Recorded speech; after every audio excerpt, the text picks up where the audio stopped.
Salut Guim, merci de nous retrouver. Salut.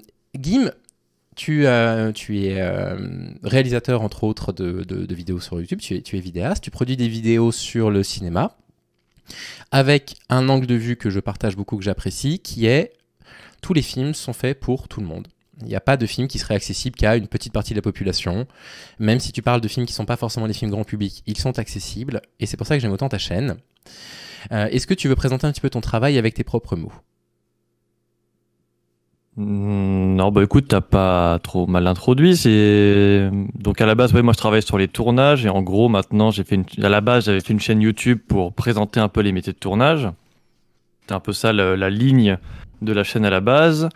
Et maintenant je m'axe effectivement beaucoup plus sur des réalisateurs et réalisatrices pas trop connus, genre en général français, pour plus les mettre en avant quoi quand ils sortent leurs films au ciné, parce que je pense qu'on a un cinéma français très riche. Et je pense qu'il n'est pas assez mis en avant, donc c'est un peu la ligne de la chaîne, quoi. Ok. Est-ce que quand tu fais une vidéo justement sur un de ces réalisateurs pas très mis en avant, ça a un impact sur le nombre de vues par exemple ? Je sais qu'on en a parlé récemment, sur leur nombre Bah oui, d'entrées. en fait, je pensais pas, mais en fait, oui, récemment, j'avais eu par exemple un réalisateur, celui qui avait réalisé Chien de la Casse, qui était un film qui était sorti mi-avril. J'avais fait une petite vidéo juste pour dire que voilà, il était chouette. C'est une vidéo qui a fait 3000 vues, tu vois, donc je me suis dit, bon, c'est pas si je peux lui donner quelques personnes en plus pour aller le voir au cinéma, pourquoi pas. Et en fait, il m'a contacté, le réalisateur du film, pour me dire merci beaucoup pour la vidéo parce que ça lui a donné, ça a donné de la puissance au film. Donc ça me fait beaucoup plaisir de voir qu'en fait, il peut y avoir des vidéos, même si elles font pas forcément beaucoup plus de vues que d'autres, que ça peut aider de jeunes cinéastes, en tout cas, à pouvoir avoir une meilleure audience, à pouvoir voilà, propager le film autre part. Je trouve ça cool. Ok. Donc en ce moment, en tout cas, ouais, ça commence à prendre un peu de l'importance, je trouve, sur des petits films, hein, bien sûr. Mais c'est cool, du coup. Bah oui, bravo à toi. Sachez juste que Guim n'est pas au courant des questions que je vais lui poser. La première, elle est pas facile. C'est un milieu d'hommes, le cinéma, c'est pour ça qu'on veut mettre des réalisatrices en avant ce soir ou c'est juste une petite coquetterie de notre part ? Ah, tu me poses la question à moi? Bah oui. Non, et parce que je pense que en fait, de la même manière que les réalisateurs et réalisatrices français sont pas assez mis en avant dans le champ cinématographique, public, etc. Je pense que les réalisatrices souffrent encore plus de ça. Je pense qu'elles sont encore moins mises en avant que des réalisateurs talentueux. Bon, c'est très bien, hein, les réalisateurs talentueux qu'on en parle, mais les réalisatrices, souvent, elles peinent un peu aussi, je pense, à faire entendre leurs films quand ce ne sont pas des grosses productions, quoi. Ouais. Là, on parle de Greta Gerwig pour Barbie. Bon, tu vois, c'est parce qu'elle fait une grosse production. Je pense que c'était une réalisatrice qui n'avait pas énormément de visibilité avant ça. Là, c'est pareil pour les réalisatrices dont on va éventuellement parler. Elles n'ont pas beaucoup de visibilité. Elles ont un cercle très restreint. Et surtout, elles traitent de thèmes en général aussi qui sont finalement pas souvent mis en avant par des réalisateurs à ce niveau-là, tu vois. Donc, Ouais, absolument. D'ailleurs, j'ai une question que je pose au chat. Toi, je sais que tu as la réponse. Le chat, est-ce que vous savez qui est le dernier Français à avoir obtenu un Oscar du meilleur film étranger ? Et ça va dans le sens de ce que disait Guim, parce que je pense que vous ne savez pas de qui il s'agit. Et pourtant, c'était assez récent. C'est Denise Ergouven pour le film Mustang. Et Denise Ergouven a du mal à tourner. Elle a gagné l'Oscar du meilleur film étranger. Et c'était en 2000, je sais pas, 9, 2010 peut-être. Mm. De qui on va parler ? Est-ce qu'on commence par les réalisatrices françaises du coup ? Comme tu veux. Là, franchement, je te laisse Bah, le choix. On va peut-être commencer par mon grand coup de cœur actuellement, qui est Sophie Le Tourneur, que j'ai découverte grâce à tes vidéos et aux vidéos d'Antoine Goya, parce que je ne savais pas de qui il s'agissait. C'est une réalisatrice que tu as pu interviewer en plus de ça sur ta chaîne. Je vous recommande d'aller voir l'interview, je la mettrai dans la description de la chaîne. Ça pue le cinéma du début à la fin, c'est génial. Pourquoi Sophie Le Tourneur ? Pourquoi elle, on choisit de la mettre en avant ? Qu'est-ce qu'elle a de plus que d'autres réalisateurs actuellement ? Bah, son cinéma est assez singulier, moi, je trouve. En fait, et c'était très intéressant dans l'entretien, la manière dont elle l'imaginait justement, c'est que elle met beaucoup d'importance au montage et à l'image, parce qu'elle sort un peu des arts plastiques. Donc, elle aime bien avoir cette idée tu vois, d'avoir des espèces de collages, des images que tu assembles comme ça pour faire faire quelque chose, voilà, dégager une émotion un peu esthétique, un peu différente de ce qu'on peut faire d'habitude. Qu'est-ce que tu entends par Donc, émotion elle a- esthétique? C'est-à-dire, qu'est-ce qui Bah, transmet de l'émotion? C'est pas tant l'histoire que non, l'image? justement, dans la manière dont monte en tout cas Sophie Le Tourneur, t'as un truc qui fait très, en tout cas dans ses premiers films, qui faisait très naturaliste, très réaliste, tu vois, avec un montage mine de rien qui me paraît assez cohérent quand elle me racontait qu'elle avait fait un peu les arts plastiques, c'est-à-dire que t'as une succession de collages d'images qui vont pas forcément être linéaires dans une manière de raconter un récit, mais qui va plus réussir à capter un rythme d'un quotidien au travers de plans souvent filmés un peu, tu sais, avec une caméra shaky à l'épaule, machin, avec des acteurs pas forcément connus. Et en fait, de ce qui se dégage de ça, il y a un côté très très touchant. Euh, je pense à Rock et Canyon, par exemple, qui était un de ses premiers films. Ah, que j'ai pas vu, malheureusement. Où c'est un moyen métrage en fait où tu suis une bande d'ados de peut-être de 13-14 ans qui vont en colo l'été. Et tu vois, en général, quand on pense à ça, on pense à un film comme Nos Jours Heureux, qui est une comédie un peu Ouais. populaire à ce Ou niveau-là. un tu vois, teen qui movie fait beaucoup, éventuellement. Ouais, voilà, exactement. J'ai rien contre Nos Jours Heureux, moi je Bien trouve sûr. qu'il est sympa, mais c'est un truc, tu sais, c'est très caricatural, c'est aussi très linéaire dans le récit, les blagues sont écrites, il y a des acteurs pros, voilà.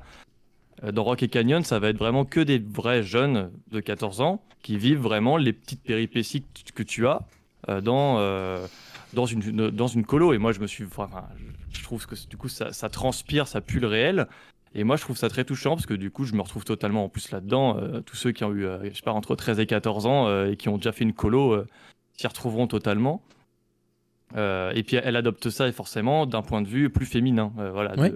des premiers amours, de la séduction, des choses comme ça. Bah, elle le raconte avec les yeux d'une femme, en fait, qu'on n'a pas forcément l'habitude de voir. Voilà. Et c'est un peu pareil pour les autres films qu'elle va faire après, comme Énorme, qui traitait aussi vraiment de la façon dont on perçoit une femme enceinte, du contrôle de l'homme que l'homme a dessus. Ouais. Et le film Énorme, par exemple, était vraiment très inventif là-dessus, parce que plutôt que d'en faire une comédie potache ou un drame, tu sais, un peu lourd, en fait, elle arrive à faire un peu les deux. Et elle arrive à mélanger le réel avec la fiction Ouais, moi des j'ai deux trouvé ça acteurs très fin. professionnels. Je trouvais ça vraiment très Et fin, moi, je trouve énorme. ça très fin. Voilà, les sages-femmes, c'est des vraies sages-femmes qu'on voit dans le film, mais qui, comment dire, sont en rupture avec le jeu de Jonathan Cohen et Marina Foïs. Et je trouve que ça crée Ouais. vraiment quelque chose d'assez unique, quoi. Autant dans la comédie, dans le décalage entre le réel, justement, et l'absurdité de ces personnages, et aussi dans le drame, et dans la beauté aussi d'accoucher, en fait, dans la beauté de donner vie. Autant dans le métier de sage-femme que dans le simple fait d'être une femme et de donner vie à un enfant, quoi. Mhm. C'était très beau. Tu as parlé au départ, à propos de Sophie Le Tourneur, de son travail sur le montage et sur ses collages d'images. Ouais. Le montage, c'est quoi? C'est l'essence du cinéma? C'est quoi? C'est l'image, l'essence du cinéma? C'est le montage? En fait, en quoi c'est important de comprendre l'enjeu qu'il y a derrière le montage pour retransmettre une émotion? Bah, je pense que faut voir ces films pour essayer peut-être de le saisir, parce que moi, quand je pense à ça, je pense à un film comme Les Coquillettes, qui est assez spécial à ce niveau-là. En fait, elle mélange les pistes sonores, même comme son dernier, La Voyage en Italie, elle va avoir tendance à mélanger les pistes sonores avec d'autres images. Et en fait, ça crée un espèce de petit de décalage qui fait qu'en fait, elle crée vraiment une atmosphère singulière à son film, tu vois. C'est-à-dire que on est un peu perturbé, on sait pas trop où le film va aller, on sait pas trop ce qu'il va nous raconter, mais on est amusé, tu vois. On est amusé de ce qu'on nous montre. On peut s'y retrouver aussi, parce que c'est le réel et le quotidien un peu qui l'intéressent dans les intrigues. Dans Voyage en Italie, voilà, c'est l'histoire d'un vieux couple où on a l'impression qu'ils s'aiment plus beaucoup, et que du coup ils font un voyage en Italie pour voir s'ils peuvent renouer entre eux. Bon, bah, c'est le quotidien d'un couple de quarantenaires méga lambda, avec des scènes méga lambda de la vie de tous les jours, mais elle arrive à rendre ça drôle, à rendre ça assez fascinant à regarder, quoi. Le fait qu'ils galèrent à chercher un hôtel pas trop cher, le fait que le mari râle tout le temps, le fait que il y avait un soir où ça se passait bien, donc ils étaient sur le point de coucher ensemble, mais en fait elle met une petite nuisette sympa et en fait lui il s'endort il s'endort bourré. Euh, Le- tous ces trucs-là font que en fait elle adopte toujours ça de son point de vue à elle, tu vois. Et donc du coup ça, je pense pas que je veux pas faire le truc female gaze, male gaze, mais j'ai l'impression que sa sensibilité féminine propre à elle fait qu'on chope quelque chose de très intéressant, je trouve. Je remercie juste Ocarina pour l'abonnement, c'est absolument adorable, qui va nous servir à Guillaume et moi, entre autres, pour un podcast audio prochainement. Merci beaucoup pour le don. Et il y a Cora qui te demande, pardon, je débarque, j'ai entendu parler d'un film sur les sages-femmes. C'était lequel de Sophie Le Tourneur? C'est pas tant sur les sages-femmes que... donc c'était énorme. Énorme.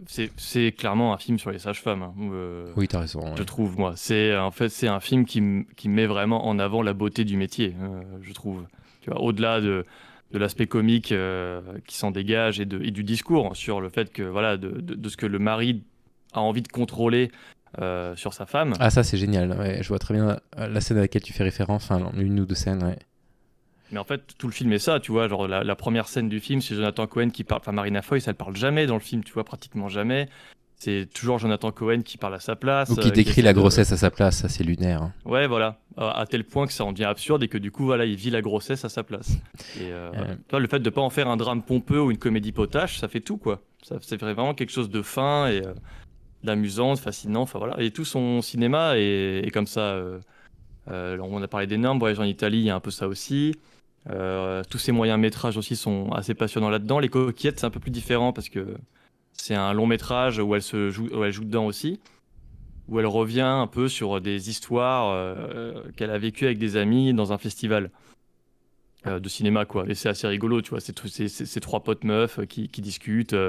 Dans le film, Sophie Le Tourneur, elle est méga fan de Louis Garrel, elle a trop envie de le voir et éventuellement, enfin, il y a des trucs obsessionnels un peu, ça pourrait paraître un peu girly entre guillemets, mais c'est toujours fait de manière très intelligente en fait. Elle prend beaucoup d'autodérision sur le fait que parfois, ben ouais, les femmes ont aussi ce côté un peu ridicule, un peu poète, un peu girly machin, et elle met beaucoup d'autodérision dedans. Et moi, je trouve ça hyper agréable à regarder. C'est toujours un délice. Moi, je trouve que c'est vraiment des bonbons, quoi, ces films. Oui, moi, je suis en train de préparer un épisode sur Virginia Woolf, un de nombreux épisodes que je ferai sur Virginia Woolf. Et en fait, je trace beaucoup de parallèles, justement, entre le travail de Le Tourneur et Virginia Woolf. En particulier, quand tu as dit, j'ai bien noté tes mots, qu'elle arrive à créer un décalage entre la comédie et le réel, que Virginia arrivait à faire, c'est-à-dire partir de situations qui semblent être des situations complètement anodines. Typiquement, tu le dis, chercher un hôtel pas cher, choisir la destination. C'est pas des choses qu'on pourrait être nécessaire de montrer au cinéma. Ce qui nous intéresse quelque part, on pourrait croire en tous les cas, c'est le déroulement finalement de ce voyage-là. Et ben non en fait, parce que ça aussi ça fait partie des moments de vie commune qui méritent d'être racontés, parce qu'il y a une forme de beauté dans ça, et parce que ça raconte aussi un couple, la façon dont on recherche. Et Virginia Woolf est spécialiste de ça, elle est capable d'écrire 40 pages sur une femme qui met la table par exemple, avec tout ce que ça représente pour elle, d'avoir tous les fistons autour de la table avec le père, etc. Et du coup, tu as des réalisatrices qui travaillent un petit peu comme ça, qui lui ressembleraient, qui arrivent à travailler justement sur ce décalage entre à la fois le burlesque et à la fois le réel. Alors malheureusement, moi, je n'ai pas travaillé avec des réalisatrices très compétentes. Je ne dirais pas de mots, je ne dirais pas de nom, sinon je vais me faire lyncher. Mais non, pas trop. Il y a eu des réalisatrices de courts-métrages qui ont souvent eu des histoires intéressantes, mais pas vraiment de l'ordre des connexions, enfin, de ce jeu entre le réel et le...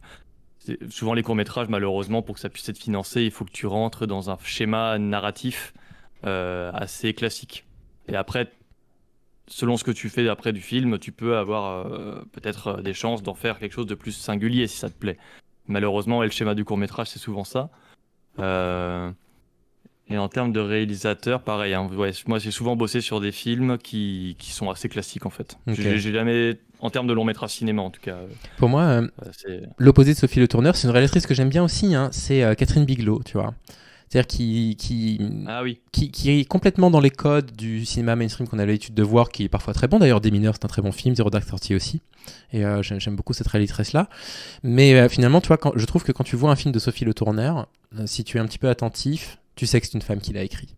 En tout cas, ça semble assez évident. Mais tu as des réalisatrices comme Catherine Bigelow qui acceptent complètement les codes du cinéma grand public et qui sont capables de faire des très très bons divertissements d'ailleurs. Et je la respecte beaucoup, hein, cette réalisatrice. Oh oui. Oui, je suis d'accord. Des Mineurs, c'est super aussi. Zero Dark Thirty, c'est intéressant. Merci pour l'abonnement, Azilide. On va parler d'une autre réalisatrice française. Ça va te faire sourire à l'avance, je pense. Sur lesquels on a des avis partagés. Pas tant que ça. C'est sur un film, en fait. C'est Claire Denis. Alors, Claire Denis, bon, moi, c'est une réalisatrice que j'admire. Je vais pas le cacher, un peu comme Julia Ducournau, par exemple. Même si certains de ses films me crispent. J'ai beaucoup d'admiration pour elle. C'est quoi son travail, Claire Denis ? Qu'est-ce qu'elle propose comme expérience cinématographique qu'on voit pas ailleurs ? Alors Claire Denis, ce qui est intéressant, c'est elle a un parcours aussi assez singulier, quoi. Elle est née dans un pays d'Afrique, j'ai oublié le pays. Elle est née en Afrique parce que son père faisait partie, alors je veux pas dire de bêtises, mais était dans une démarche de travail colonialiste. Et du coup, elle a grandi, enfin, elle a grandi bébé en Afrique. Après, elle a fait quelques allers-retours en France, etc. Du coup, en fait, déjà, elle part avec un discours sur la colonisation qui est intéressant. Et on va le voir, mais ça se parle dans beaucoup de ses films, en vrai.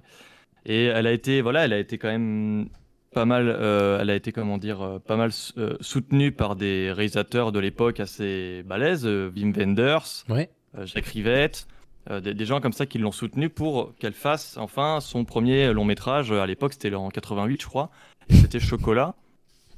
Un film qui revient en fait à l'époque des années, je sais plus lesquelles années, je vais pas dire de bêtises non plus, mais à l'époque où en tout cas il y avait les Français qui venaient dans des pays d'Afrique et qui avaient leurs serviteurs, quoi, tu vois, dans les grandes Ouais, maisons ouais. riches, un peu de bourgeois. Déjà vu le film en plus, ouais. Machin.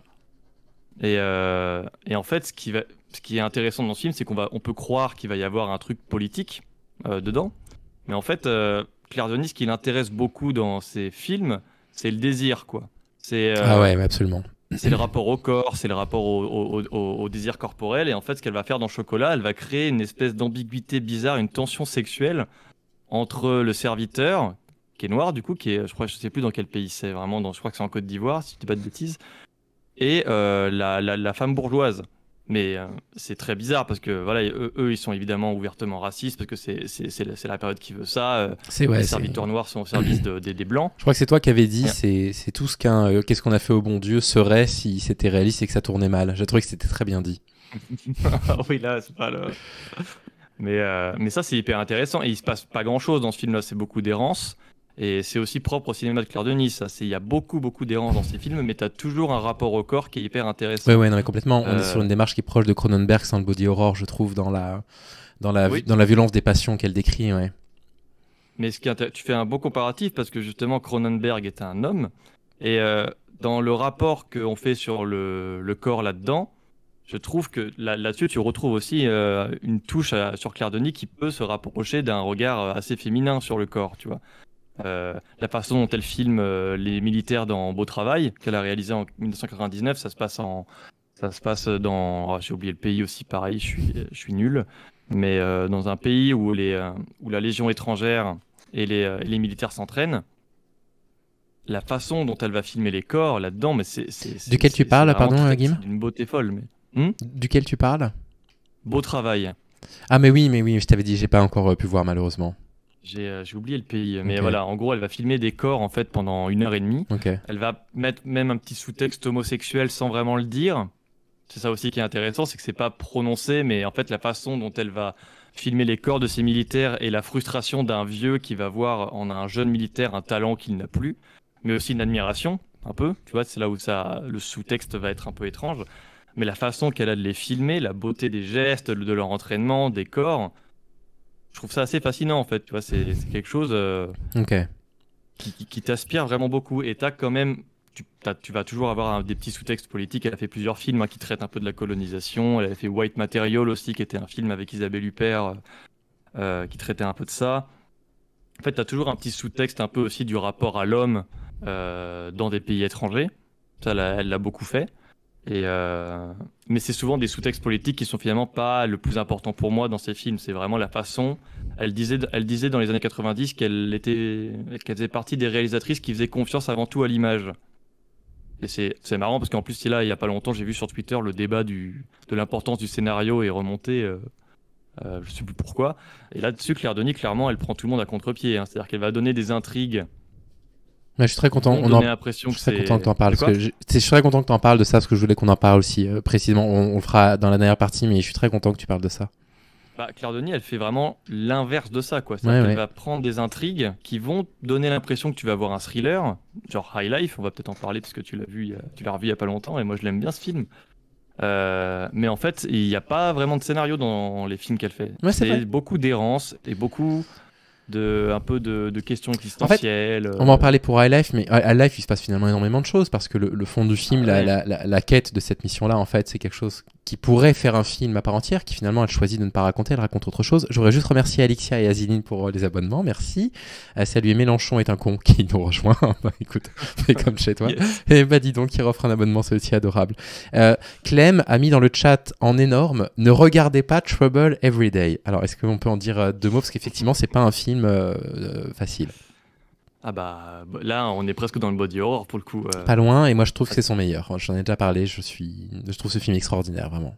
Bah, la manière qu'elle a de jouer l'érotisme dans le dégueulasse, ça aussi c'est un rapport au corps qui est très particulier. Mais là pareil, t'as une fascination un peu étrange au kiné de ce film, tu vois. J'arrive pas trop à l'expliquer comment, mais c'est la manière dont elle filme les scènes, la manière dont elle prend de la lenteur. Ouais. C'est très lent les films de Claire Denis en général. Sa lumière aussi qui est vraiment très atypique. La lumière aussi, d'ailleurs, elle travaille très souvent avec la même chef opératrice, parce que justement, pour elle, c'est important d'avoir une sensibilité qui correspond à sa visibilité. Tu connais le nom de sa chef op, qu'on puisse la nommer éventuellement? Alors, la chef op, elle s'appelle, je crois que c'est Agnès Godard. D'accord. Alors, je sais pas s'il y a un lien avec Jean-Luc Godard, je suis pas sûr, mais elle s'appelle Agnès Godard et c'est une chef opératrice avec qui elle a beaucoup bossé. Ok. Parce que elles ont un peu cette même sensibilité sur la manière d'éclairer aussi les corps. Intéressant. Et sur la manière de les filmer. C'est assez intéressant ça, la vision, une vision un peu peut-être, je sais pas si c'est parce qu'elles sont toutes les deux des femmes, mais en tout cas ça marche très très bien dans le rapport qu'elle a au corps, Claire Denis. Ok, alors. Et dans... Oui. Ouais, vas-y. Bah, justement, j'allais venir sur High Life. Elle aborde une thématique qu'elle aborde aussi parfois dans High Life, qui est le terme de l'affiliation, le terme de, comment dire, du sens de l'existence également. Qui met très mal à l'aise, je trouve, dans High Life, parce qu'elle pousse ça à son paroxysme, en fait.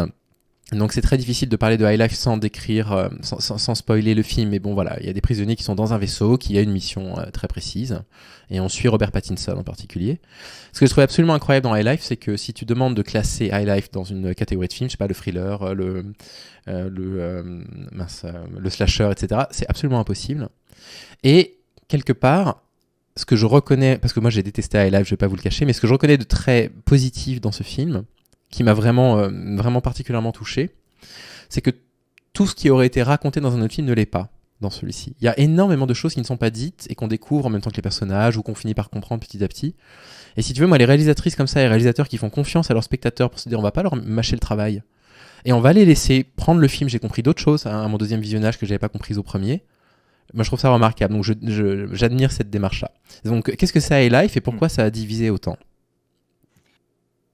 Déjà, je pense que l'aspect commercial n'a pas dû fonctionner. Tu vois, thriller, ambiance thriller dans l'espace avec Robert Pattinson. Je pense que les gens s'attendaient à un truc un peu plus classique dans la narration. Tu vois, quand on s'intéresse pas vraiment, on va dire, je vais pas dire au cinéma, mais à Claire Denis, quand on pense au thriller dans l'espace avec Pattinson, on va se dire que c'est peut-être un moment divertissant. Bon, c'est pas trop le cas. Du coup, il s'est effectivement mangé une shitstorm quand il est sorti.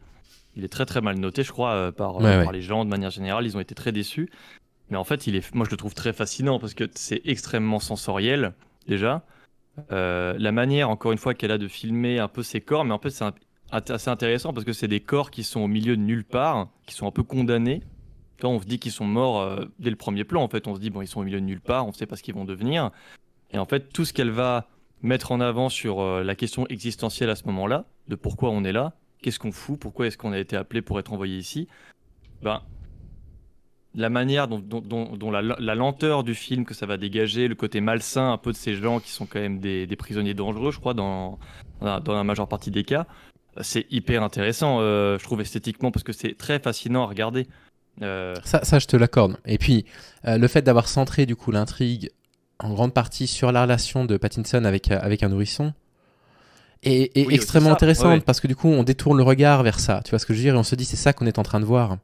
Et c'est pour ça que tout à l'heure, j'ai eu du mal, quand j'ai voulu parler de l'affiliation, je me suis retenu parce que je veux pas non plus dévoiler le contenu du film pour les personnes qui seraient curieux ou curieuses de le voir. Mais il y a un truc très malin aussi là-dedans, tu vois ce que je veux dire, de nous donner plein de pistes pour nous raccrocher à quelque chose de connu, pour nous dire, ah bah oui, d'accord, c'est bon, j'ai compris ce que j'étais en train de voir, et nous resurprendre les 10 minutes d'après. Et là-dessus, je reconnais un talent fou dans High Life, hein, vraiment. Hein. Bah, moi, je trouve que c'est un de ses... Enfin, pour moi, c'est un de ses meilleurs, justement, là-dessus, parce que on te donne pas toutes les clés.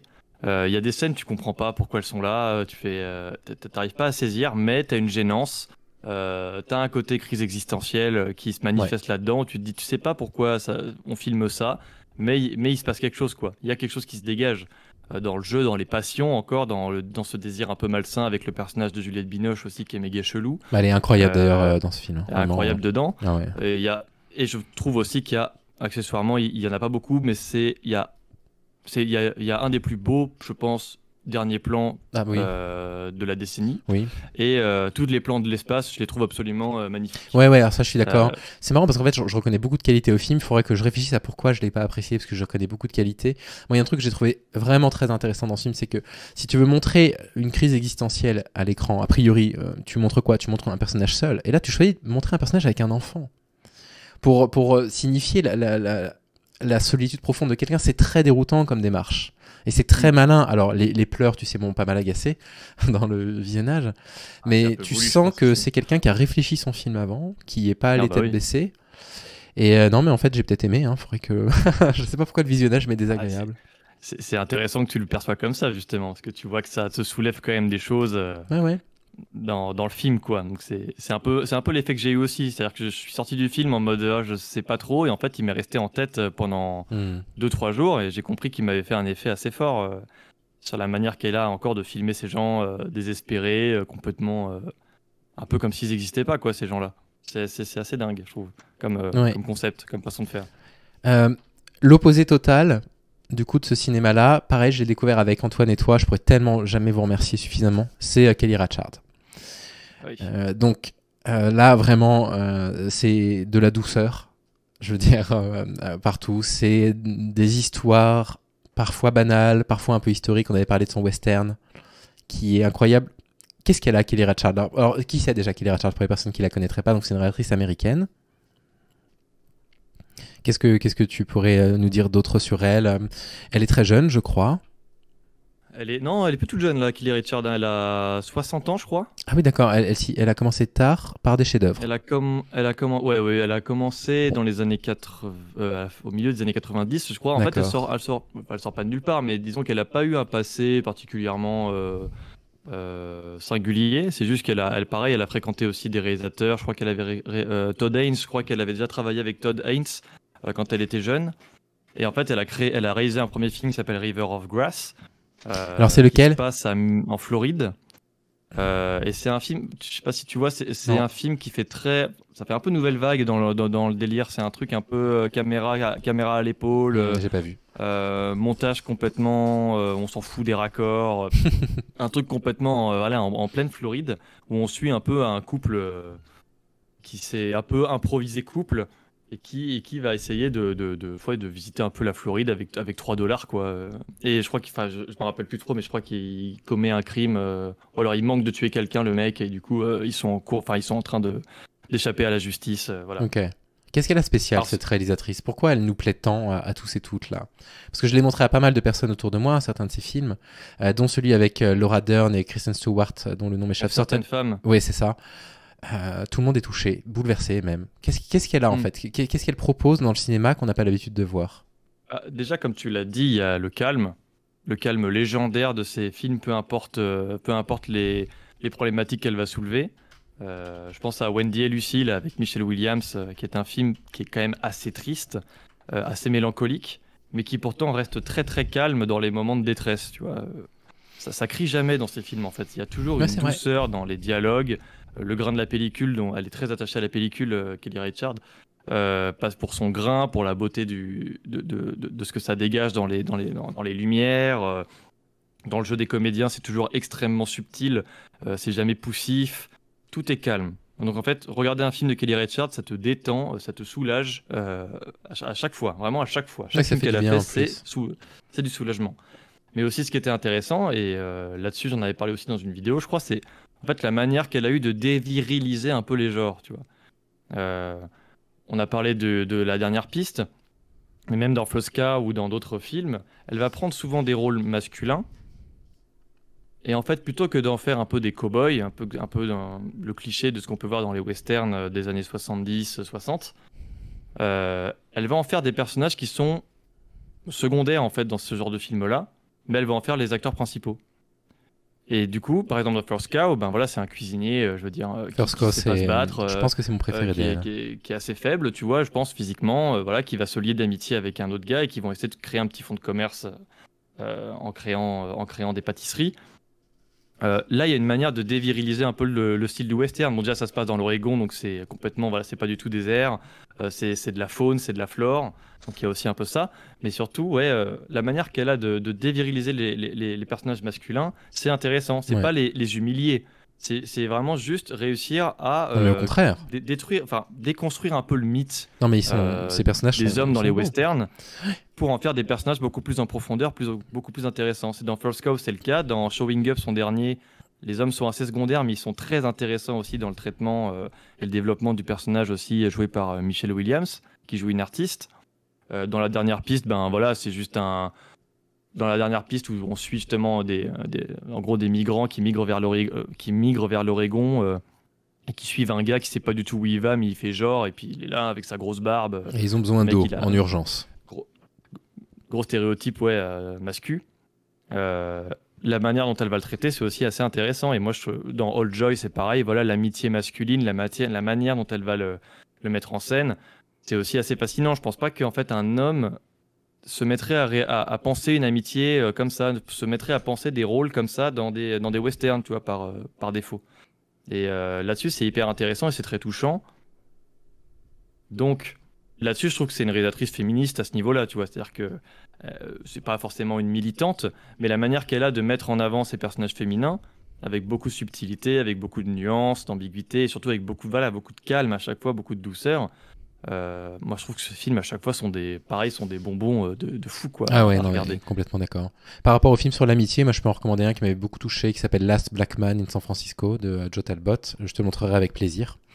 Et justement, je voudrais revenir sur la dernière piste, parce que tu viens de dire quelque chose qui pour moi est caractéristique de ce film. Quand tu parles de proposer une autre forme de virilité, en fait. Il y a cette scène où il réalise que c'est le début du film, il essaie de ne rien spoiler, qu'ils sont suivis, potentiellement.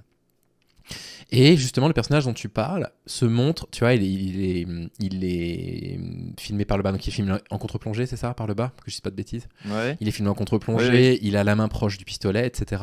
Et donc, si tu veux, on est dans un moment où on se dit, ok, ça marche, on comprend un petit peu ce dont il est question, ça va être un film de track, je sais pas quoi, avec deux personnes qui vont s'affronter, mais pas du tout. C'est absolument pas ce qu'elle va nous montrer. Et moi, j'adore ce genre de fausse piste où tu te laisses complètement, il faut se laisser bercer avec Kelly Reichardt et lui faire confiance. Et je trouve qu'il y a une douceur, une empathie, une bienveillance qui se dégage de ces films, même si elle traite de sujets durs parfois, que Ouais. aucun autre ou aucune autre n'a, quoi. Moi, c'est ma grande découverte que vous m'avez apportée avec Antoine, tous les deux. Merci beaucoup. Parce que je ne la connaissais pas jusque-là.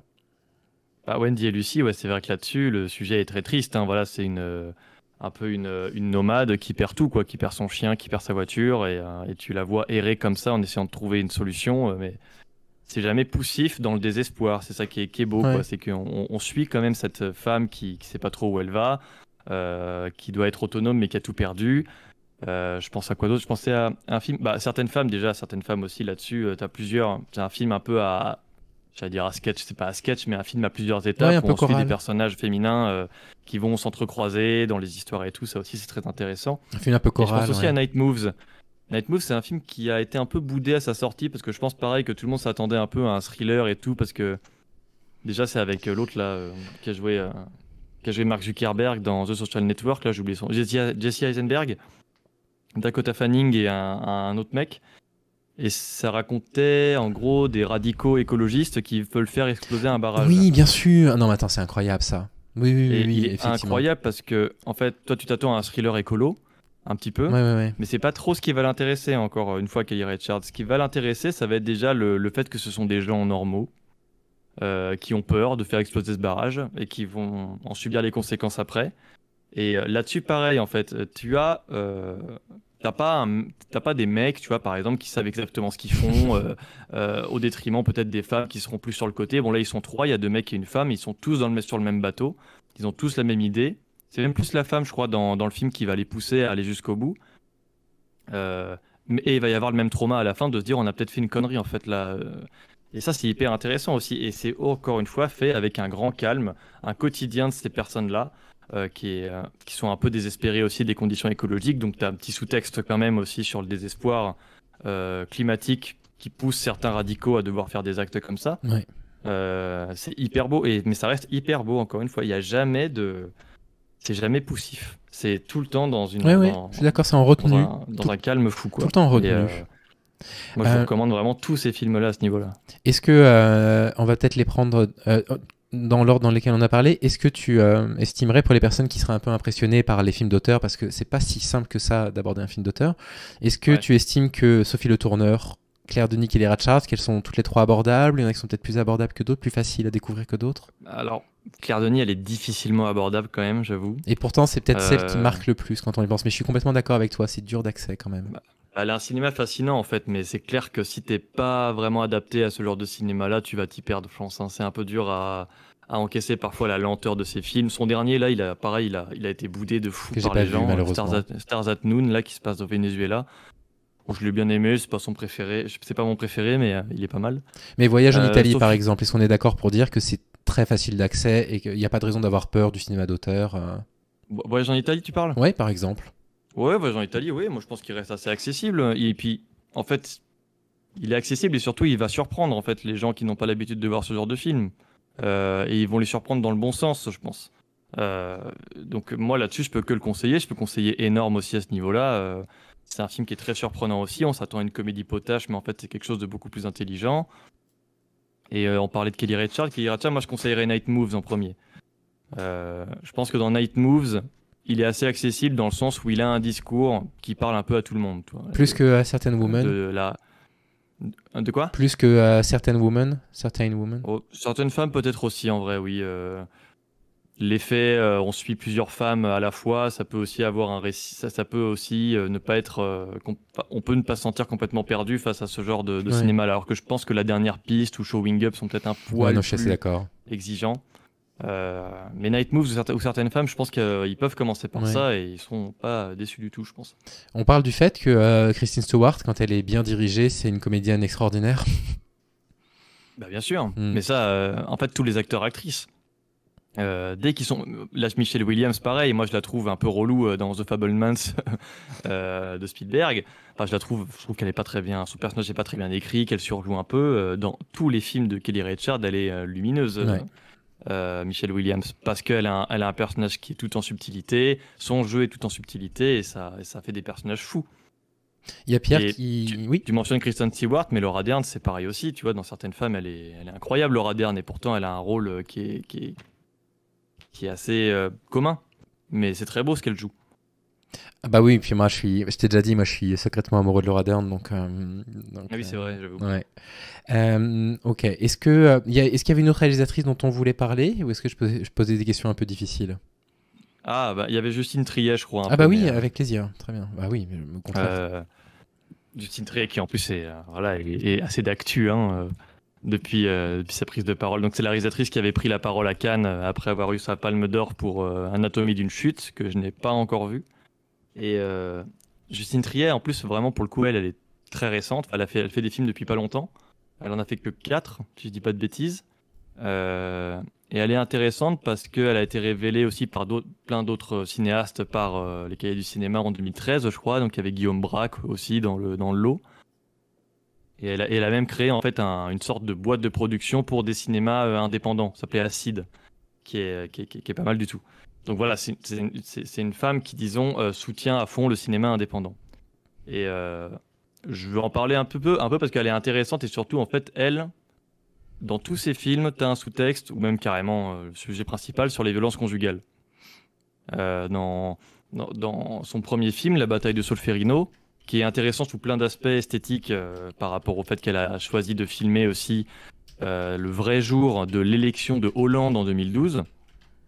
Elle est allée dans la foule où les gens attendaient les résultats du deuxième tour pour raconter un peu son histoire de cette femme journaliste qui est complètement paumée parce qu'elle doit laisser ses enfants dans un appartement gardé par un babysitter qui est un peu nul.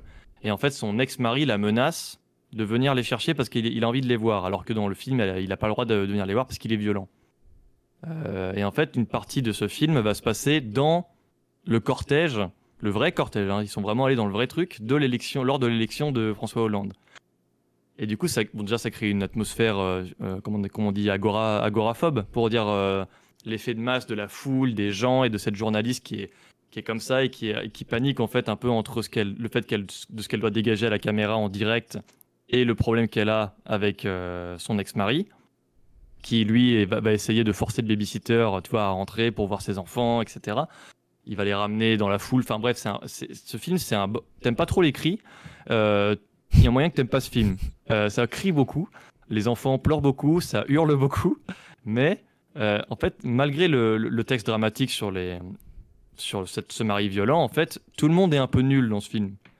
Même tout le monde est un peu con, tout le monde réagit mal, tout le monde réagit de manière complètement absurde, et du coup, ça en fait un peu une comédie où tu ris jaune, quoi, tu vois. C'est un truc où l'ex-mari, tu finis par en fait t'y attacher parce que tu te rends compte que c'est juste un peu un teubé, mais qui aime ses enfants. La femme en question, bon, elle est pas très maligne non plus. En fait, la manière qu'elle a de traiter le couple là-dedans, elle va pas chercher à faire un truc où elle va forcément mettre l'homme en tant que gros méchant dans l'histoire, même s'il est un peu, hein, parce que c'est lui qui est l'ex-mari violent. La manière qu'elle a de traiter ça un peu avec une légèreté fait que en fait, les personnages deviennent un peu touchants, même s'ils sont tous un peu débiles, tu vois. Et ça, esthétiquement, je trouve ça aussi intéressant. C'est-à-dire qu'on te donne pas des clés aussi de savoir si tu vas préférer l'un ou l'autre. Et moi, je trouve ça aussi assez intéressant. Je trouve que c'est un film vraiment là-dessus qui est assez balèze, et puis qui est assez oppressant en plus. Elle a fait Victoria après, qui était une comédie avec Virginie Efira, que j'aime bien aussi, qui traite aussi un peu de ça. C'est un peu plus comédie populaire, mais t'as quand même un sous-texte aussi pareil du mari violent qui ose pas vraiment assumer qu'il est violent avec son ex-femme ou qui voit pas la violence de la même manière qu'elle. Ça, c'est tout le discours que tu développes aussi dans tes vidéos sur le regard des violences vis-à-vis des hommes. Les hommes ont parfois l'impression qu'ils sont pas violents, alors qu'en fait ils le sont. Ça, dans Victoria, t'as pas mal ça. Et puis après, elle a fait un autre film qui s'appelle Sibylle, où là, un film un peu plus bergmanien, un peu bizarre. On m'a cité dans le chat, là, en l'occurrence, qui a l'air d'avoir marqué quelqu'un dans le chat, ouais. Sibylle. Ah oui, c'est assez étrange aussi. Je sais pas vraiment ce que je peux en penser. En fait, il y a une sorte de dualité féminine qui est assez intéressante et qui se base aussi un peu avec un acteur qui est un peu un homme toxique, quoi. Qui est un peu qui est représentatif un peu de cette masculinité toxique. Donc voilà, en fait, elle a vraiment ce thème-là dans ses films, quoi. Les violences conjugales, la masculinité toxique, mais elle fait ça avec beaucoup aussi d'autodérision un peu, donc ce qui peut être un peu bizarre, mais je trouve ça intéressant. Et je crois que dans Anatomie d'une chute que j'ai pas vu, elle le traite magnifiquement bien, parce que voilà, il paraît que c'est vraiment un très très très bon film là-dessus, qui en parle très bien. Donc voilà, là-dessus, je trouve qu'elle a aussi un regard très intéressant, Justine Triet. Et je la soutiens évidemment à fond sur le discours qu'elle a prononcé à Cannes. Alors justement, parlons-en. Sa shitstorm est totalement ouais, voilà, j'avais déjà réagi infondée. dessus, bien sûr, sur Twitter, mais parlons-en. En fait, qu'est-ce qu'elle a dit en quelques mots, et qu'est-ce qui a choqué dans la bourgeoisie, dans la bourgeoisie bien chaussée? Alors en gros, elle a eu sa palme d'or, elle en a profité pour dire que le gouvernement néolibéral en France était en train de casser l'exception culturelle française. C'est cette phrase-là, en gros, qui a marqué les esprits, et où elle disait qu'en fait, on était en train de détruire la raison pour laquelle on nous enviait dans le monde entier. Donc ça n'a pas manqué, hein. T'as tout le gouvernement qui a fait « Non mais quel scandale, c'est bon, on l'a financé ton film, qu'est-ce que tu racontes, machin, on est l'exception culturelle française, critiquer ça lors de la Palme d'Or, c'est scandaleux ». Après, t'as globalement toute la droite et l'extrême droite, hein, majoritairement, qui sont venus lui hurler dessus « Ouais, c'est bon, la meuf, elle dit ça alors qu'elle est payée par nos impôts ». Enfin, une espèce de gros raccourci à la con. Alors qu'il suffit En fait, elle a totalement raison. C'est une parenthèse un peu, mais ce qui se passe actuellement dans le cinéma français, c'est que avec l'arrivée de Boutonnat, le président du CNC, qui est un ami de Macron, pas l'oublier, Macron qui l'a mis ici, lui, il est pour le fait que en fait, il a un peu la même politique que Jérôme Sédou. Jérôme Sédou, qui est un milliardaire, entrepreneur, qui vient pas du cinéma à la base en plus, hein, je crois qu'il était dans le pétrole avant et puis il a racheté c'est exactement ça. Films. Leur objectif, c'est de faire du succès, c'est de faire des films qui peuvent s'exporter à l'international, c'est de faire du profit en fait, c'est de canaliser des films et toujours plus de films, et des films à succès, donc éventuellement des films à saga, etc. Donc donner moins de financement pour des plus petits films. Et c'est en fait l'exception culturelle française, le CNC, etc. C'est à ça que ça sert à faire financer des films qui ne peuvent pas exister sans ce modèle de financement. Alors justement, coupons court à ces rumeurs. Le CNC, c'est pas nos impôts. Non. Et ça, j'en parle très bien dans une vidéo, si vous voulez aller la voir. C'est beaucoup plus compliqué que ça, et c'est pas du tout les impôts du contribuable qui financent le CNC, pas du tout. Et donc voilà, c'est intéressant de s'y intéresser si vraiment ça vous intrigue, mais voilà, non, c'est complètement faux. Et elle a raison de dire que en ce moment, c'est pas encore le cas, ce sera peut-être le cas dans 10 ans, tu vois, ce qu'elle dit, mais c'est une menace réelle sur le fait que en France maintenant, tu as des milliardaires ou des copains du gouvernement qui veulent capitaliser encore plus sur le cinéma, alors qu'actuellement on a un système qui n'est pas trop ça, qui s'éloigne des lois du marché, tu vois. Un film peut ne pas très bien marcher sans que en fait ça condamne le réalisateur à ne plus en réaliser. Tu vois. Oui, tout à fait. Ça c'est génial. Et Justine Triet, elle disait ça en parlant de ses premiers films à elle. Elle a eu la chance avec Victoria de faire 700 000 entrées, ce qui l'a propulsé, ce qui lui a permis de financer ses prochains longs. Ils étaient génial en plus. Qui étaient géniaux. Ouais. Et Sophie Le Tourneur, c'est pareil. Je veux dire, tu vois, elle fait jamais beaucoup d'entrées, Sophie Le Tourneur. Et pourtant, elle peut quand même continuer de réaliser. Parce qu'il y a cette exception culturelle française qui permet de la faire continuer à réaliser, même si ça n'a pas beaucoup de succès. Alors que ce sont des très bons films et toutes sont des très bonnes réalisatrices. Alors justement, on va parler des 3 actrices françaises que tu as mises en avant. Sophie Le Tourneur, Claire Denis, Justine Triet. Comment on peut les aider, nous, spectateurs de la chaîne? Qu'est-ce que c'est la meilleure des choses qu'on puisse faire pour les aider à continuer à produire des films, etc. Est-ce que la réponse est aussi évidente qu'il y paraît? Ben oui, c'est aller les voir. Aller voir en salle, ouais. C'est aller les voir éventuellement quand ils sortent en salle. Après, si vous n'avez pas le temps, en VOD, ça fournit quand même de l'argent aux productions qui ont financé le film. Donc, ça vaut le coup aussi de les regarder en VOD. Voilà, d'en parler un peu autour de vous. Si ça vous intéresse un minimum le cinéma, c'est d'en parler. Ouais, voilà, c'est de les mettre un peu plus en avant. Moi, c'est vraiment l'objectif que je fais sur la chaîne. Tu vois, quand j'ai voulu interroger Sophie Le Tourneur, c'était évidemment dans l'objectif aussi d'avoir une conversation avec elle sur comment elle perçoit le ciné. Mais c'est aussi pour lui donner de la visibilité. Et tu vois, l'entretien fait 10 000 vues. Je pensais vraiment pas qu'il allait faire 10 000 vues. Pour moi, Le Tourneur, c'est complètement un public de niche. Et je pense qu'elle mérite plus que ça. Oh là oui, je suis d'accord. Et je pense que... on a cité qui? On a cité donc Claire Denis et pareil. Triet, ouais. Même si je pense qu'Anatomie d'une chute va bien marcher parce que c'est la Palme d'Or et qu'il y a eu toute la polémique derrière. Et Claire Denis, elle marche, mine de rien, à l'international. De quoi? Claire Denis, elle marche quand même à l'international. Claire Denis, elle marche bien, ouais. Mais après, Claire Denis, elle est plus dans le business, entre guillemets, que les autres réals. Mais voilà, je pense aussi, à Patricia Mazui, aussi, qui est une réalisatrice française que j'aime beaucoup, qui a fait Bowling Saturn l'année dernière. Que j'ai pas vu. Je sais pas si tu vois. Oui, je vois très bien, j'ai pas vu malheureusement. Qui est un film d'une puissance folle. Tu peux redonner le nom de la réalisatrice aussi, qui avait fait Saint-Omer. Enfin voilà, toutes ces réalisatrices-là, sans ce système français, n'auraient pas réussi à financer leur film. Tu peux juste redonner son nom pour qu'on l'entende bien? À qui? Celle de la réalisatrice de Bowling Saturn? Patricia Mazui. Patricia Mazui, merci beaucoup. Qui a fait aussi un film qui s'appelle Paul Sanchez est revenu, je crois. Paul Sanchez est de retour. Okay. Un thriller un peu chelou qui est très intéressant aussi. Voilà, toutes ces réalisatrices sont hyper intéressantes pour le regard qu'elles portent là-dedans sur leur sensibilité au cinéma et aussi, je pense, au fait que ce soit des femmes. Et je pense que nous, ce qu'on peut faire, c'est effectivement aller voir leurs films, s'y intéresser et voir ce que ça nous apporte et en parler autour de nous, quoi. Ok. Bon, merci beaucoup, c'était super intéressant. Je veux pas te laisser partir comme ça. Ouais. La chaîne de Guim, elle mérite d'être vue et je vais vous le prouver en une question. Et on va le laisser répondre pour que vous compreniez que les visions un petit peu atypiques que les gens peuvent avoir sur le cinéma, c'est passionnant. Pourquoi c'est pas le scénario le centre d'un film? Du coup, Guim, on revient là-dessus. Pourquoi c'est pas suffisant, en tout cas, on va dire? Pourquoi ça ne suffit pas?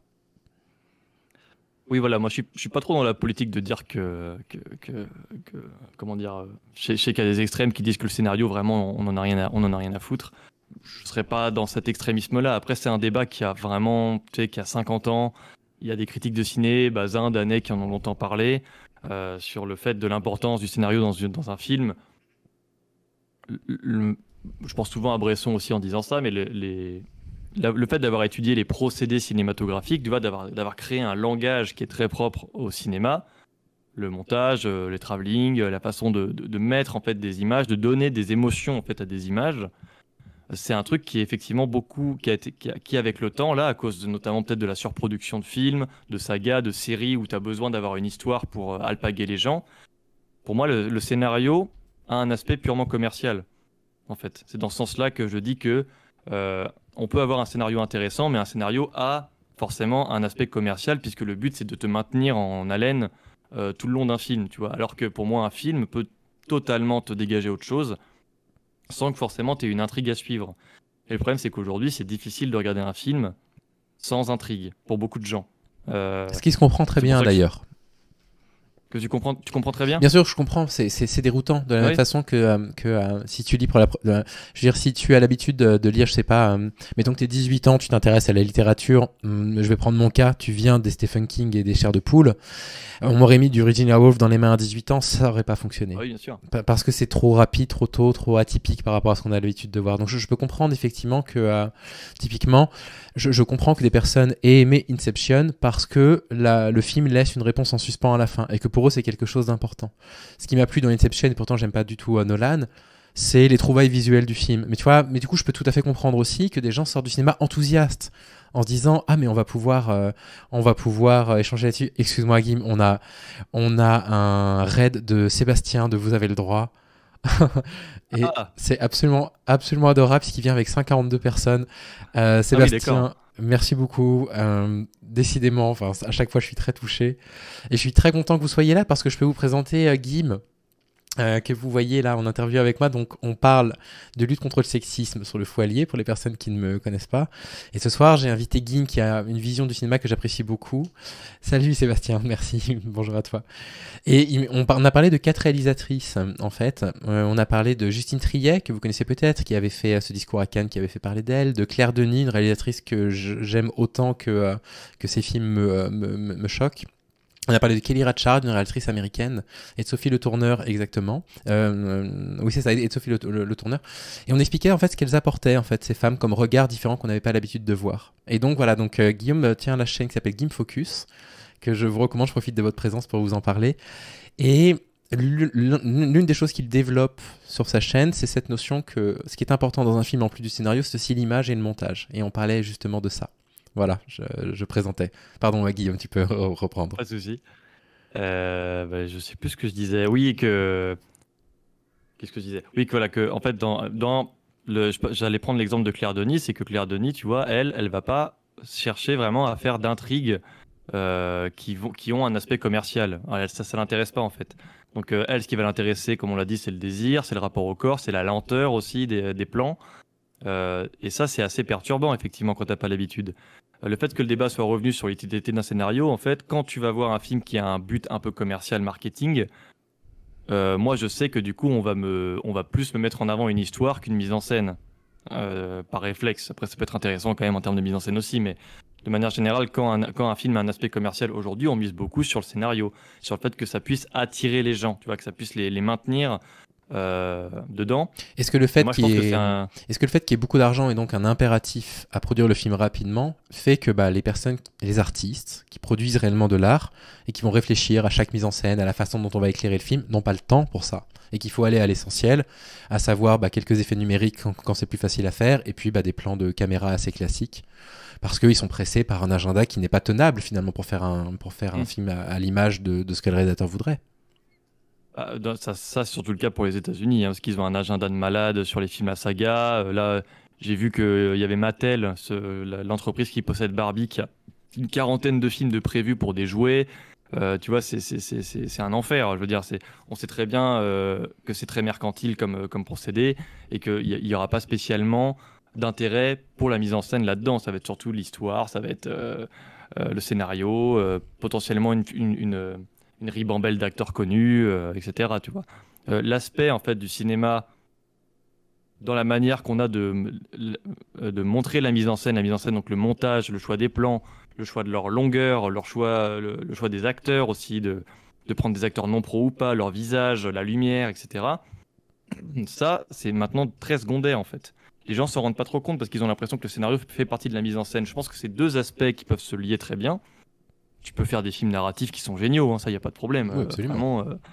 Mais le cinéma, il est requis par d'autres choses aussi qui sont un peu oubliées aujourd'hui. Et c'est pour ça que ce débat, voilà, comme je te dis, il a 50 ans, il est un peu stérile parce que les gens en général qui débattent de ça pensent pas qu'ils aient vraiment beaucoup lu sur le cinéma, en fait. Tu vois, les gens ont réfléchi à cette question-là il y a 50 ans et le fait de les lire, c'est intéressant parce que tu vois qu'il y a un aspect du cinéma qui a été un peu oublié aujourd'hui à cause justement de cette capitalisation du cinéma, du profit des films, marketing, commerciaux, et qu'on s'est rendu compte qu'en fait, ce qui plaisait aux gens, c'était, en tout cas au public et tout, c'est une intrigue scénaristique, c'est une histoire. Mais je pense que, en fait, je pense qu'on se trompe un peu. Je pense qu'en fait, il faudrait remettre au goût du jour le fait que le cinéma, c'est un art et qu'un art n'a pas forcément un objectif commercial et que par le biais de procédés cinématographiques, tu peux avoir réellement quelque chose que tu ressens en toi, quoi, tu vois, de très émotionnel. Et ça, c'est dur à expliquer. Tu n'arrives pas vraiment à expliquer pourquoi tu vas te mettre à pleurer devant un plan ou, je sais pas, je dis un truc caricatural, mais un mec qui fume à une fenêtre, tu vois.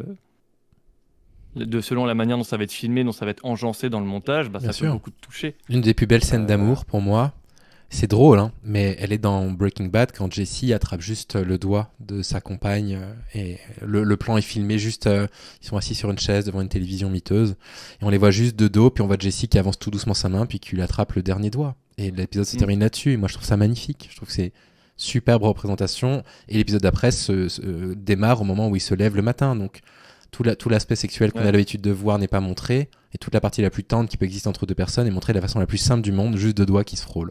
Je trouvais ça magnifique. exactement, ouais. Et en fait, c'est là où c'est beau aussi de voir des perceptions de cinéastes. C'est que tout le monde ne va pas filmer la chose de la même manière, Ouais. ne va pas percevoir les choses de la même manière. Raison pour laquelle ces réalisatrices-là, là-dessus, elles sont hyper intéressantes parce que elles traitent de choses de manière très différente, où on peut sentir un regard féminin. Et c'est ça qui est hyper intéressant. C'est que on n'est pas dans on n'est pas dans du poussif, on n'est pas dans une volonté absolument politique de dénoncer quelque chose. Tu as une vraie intention de faire du cinéma.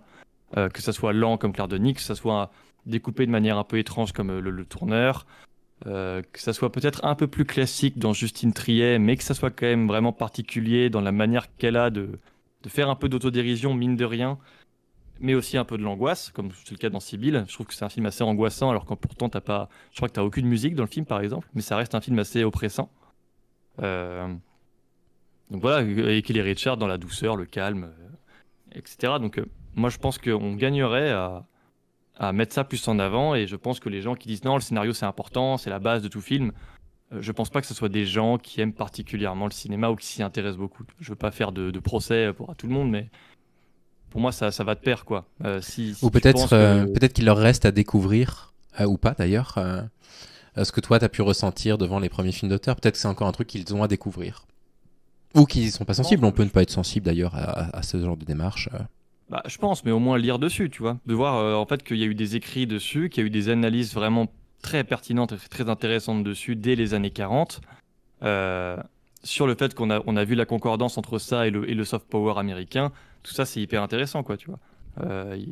Je pense que si on veut vraiment élever le débat là-dessus, il faut lire. Et moi, je veux pas être absolument contre les scénarios. Moi, comme je te dis, il y a des films qui sont Mais dans une évidemment. ligne narrative très classique qui sont super, hein. Ça, j'ai aucun problème. C'est plus le fait qu'on omet complètement le second aspect du cinéma, quoi, Ouais, qui est ouais. pour moi la source principale, quoi. C'est ce que me dit mon chat. L'important c'est l'émotion quelque part. Bah oui.